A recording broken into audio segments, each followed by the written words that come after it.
We're talking about efficiency in agriculture using technology. And there are three things that we need to do. One is get information to the people who are producers. Number two, create markets for their produce. And number three, make sure that these farmers are able to get inputs at lower prices to increase their productivity. The question I'll ask you is, who grows your food? You have a name of one farmer who grows the food you eat every day.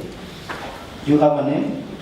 You don't. In Africa, 80% of the food eaten is grown by small-scale farmers.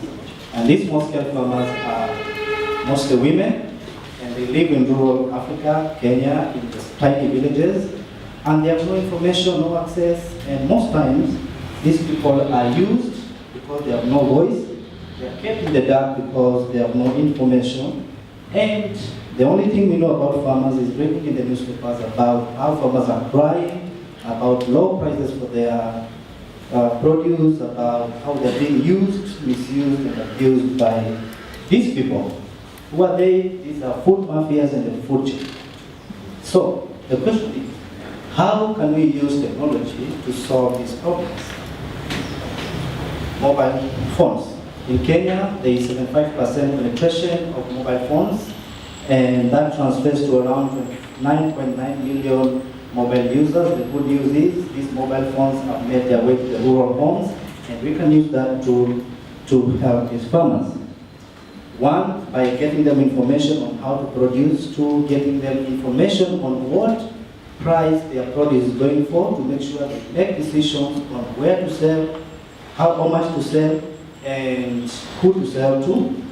Two is create market linkages by opening up a wider market pool for them to increase their livelihoods by cutting out the middlemen. And three, we can have the farmers have access to cheaper inputs by pooling together their needs as farm inputs and buying at discounted rates.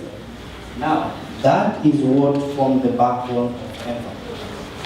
Two techies sat down, read these reports, read these newspaper stories, and they were so saddened by that situation.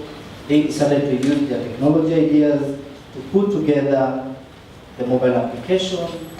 And today, a farmer, before they sell their sweet potato, they can be able to send a short text, price, space, sweet potatoes, maybe the market in Nairobi, and send that to 3,555, and they get an instant reply telling them that sweet potatoes are selling at 3,400 per 100 kg bag in Nairobi. That is 34 shillings a kg, and when a broker comes to them, they tell you, you know what, I can't sell you at 10 shillings. I know the price in Nairobi is 34, maybe 30.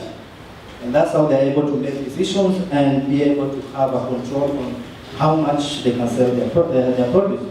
Number two is we have a marketplace at M-Farm, and a farmer using the same mobile application, they can send a text, sell sweet potatoes, 1,000 kilograms, 1 kg is going for 30 shillings, and send that to M-Farm, and that appears on our marketplace, and buyers can come on our system, look for these farmers, contact them, sell their produce, and that is at a higher price, and we have opened up the market.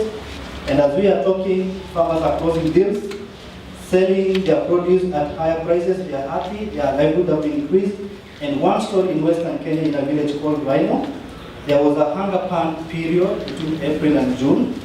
And since we introduced this community to the mobile application, there is no longer a hunger pan because they got a buyer who is buying constantly from them at a higher prices, and they're making their lives better.